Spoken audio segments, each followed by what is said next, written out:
আসসালামু আলাইকুম সকলে কেমন আছেন? আশা করি সকলে খুব ভালো আছেন। আজকে আপনার জন্য আরেকটি নতুন রেসিপি নিয়ে হাজির হলাম, যেটা হলো আলুর পরোটা রেসিপি। এই ব্যস্ত দিনে আটা মাখা ছানা একটা ঝামেলা, তাই না? তাই অতি সহজে এবং খুব কম সময়ের মধ্যে বানানো যায় এমন একটি পরোটা রেসিপিটা আপনাদের হাজির হলাম, যেটা কিন্তু খেতেও স্বাস্থ্যকর হয় এবং স্বাদও কিন্তু অতুলনীয়। ছোটো থেকে বড় সকলে কিন্তু খুবই পছন্দ করবে। তো চলুন ঝটপট দেখে নিই এই রেসিপিটা আমি কীভাবে বানিয়েছি। আর যারা আমার চ্যানেলটা সাবস্ক্রাইব করেনি, প্লিজ আমার চ্যানেলটা সাবস্ক্রাইব করে দেবেন। তো পরোটা বানানোর জন্য আমি এখানে কিছু সবজি নিয়েছি, যেমন বিনস, গাজর, ক্যাপসিকাম, পেঁয়াজ ও টমেটো। আপনার পছন্দ মতো সবজিতে অ্যাড করতে পারে। এখন সবজিগুলোকে ধুয়ে আমি একটু কেটে নিয়েছি। কেটে নিয়ে একটা মিক্সারে বা একটা চপারের মধ্যে দিয়ে আমি ভালো করে এটাকে চপ করে নেব। চপারে দিলে যেটা হয়, একদম সবজিটা মিহি করে কাটা হয়। মিহি করে কাটা হলে এটা কিন্তু পরোটা খাবার সময় সবজিগুলো মুখে লাগে না। আপনার চাইলে ছুরি দিয়ে একদম পাতলা পাতলা করে কেটে নেবেন। তো সবজিগুলো আমার চপ করা হয়ে গেছে। এই যে আলু সেদ্ধটা রেখেছিলাম, আমি সেই আলু সেদ্ধগুলোকে মেখে দিয়ে দিলাম। এখন আমি এর মধ্যে দিচ্ছি দুটো ডিম। ডিমটা পুরোপুরি অপশনাল, আপনার চাইলে নাও দিতে পারে। আমি এখানে ডিমটা দিলাম, আপনাদের ইচ্ছা। তো এখন যেটা করবো, আমি সবজি, আলু আর ডিমগুলো ভালো করে মাখিয়ে নেবো। ভালো করে মাখিয়ে নিলে যেটা হয়, ময়দা বা আটা দেওয়ার পর এগুলো গোটা গোটা থাকে না, ভালোভাবে মিক্সড হয়। তাই আমি একটু ভালোভাবে এগুলোকে প্রথমে মাখিয়ে নিচ্ছি। মাখিয়ে নেওয়ার পর আমি এর মধ্যে দিয়ে দেব ময়দা। আপনারা চাই এখানে আটাও ব্যবহার করতে পারেন, আমি এখানে ময়দাটা ব্যবহার করছি। আটা দিলেও কিন্তু টেস্টও খুব ভালোই আসে। তো এখানে আমি 3 কাপ পরিমাপ ময়দা দিয়ে দিলাম। তো ময়দা দেওয়ার পর এখন আমি এর মধ্যে দিয়ে দেবো স্বাদ মতো নুন, আর দিয়ে দেবো সামান্য অরিগ্যানো চিলি ফ্লেক্স। এটা চাইলে আপনারা নাও দিতে পারেন, বাচ্চাদের এটা দিলে খুব ভালো লাগে, তাই এটা আমি ব্যবহার করলাম। তো দেওয়ার পর সবগুলো একটু ভালো করে আগে মাখিয়ে নিচ্ছি।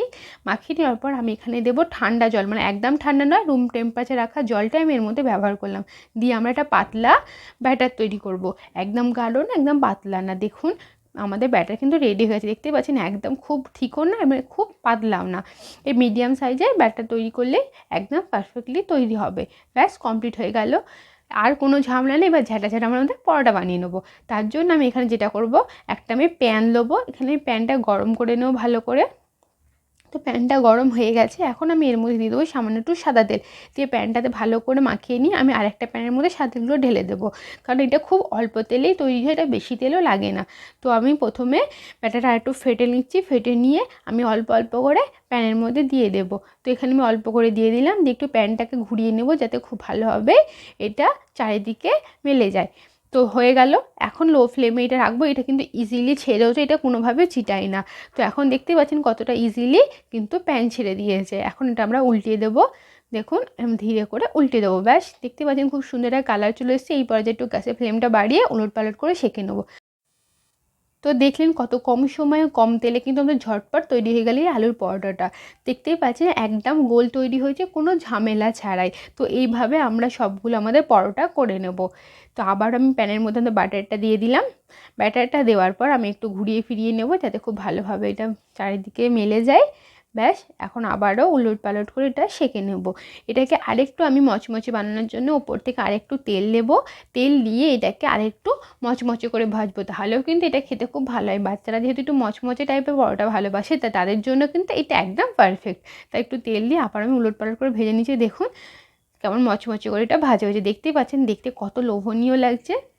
তো ব্যাস, এই পর্যায়ে আমি পরোটাগুলো তুলে নেবো। ব্যাস, কমপ্লিট হয়ে গেল আমার সবগুলো পরোটা। দেখলেন কত কম সময় তৈরি হয়ে গেল আমার পরোটাগুলো। এটা কিন্তু খেতে খুবই মজার হয়। এটা সসের সাথে বলেন বা যে কোনো সবজির সাথে এটা খেতে পারেন। এটা খেতে কিন্তু সত্যিই খুব মজার হয়। তো অতি অবশ্যই জানাবেন আপনাদের এই ইজি রেসিপিটা কেমন লাগলো। হাতে কম সময় থাকলে ঝটপট এই রেসিপিটা বানান, সকলের মন জিতে নিন।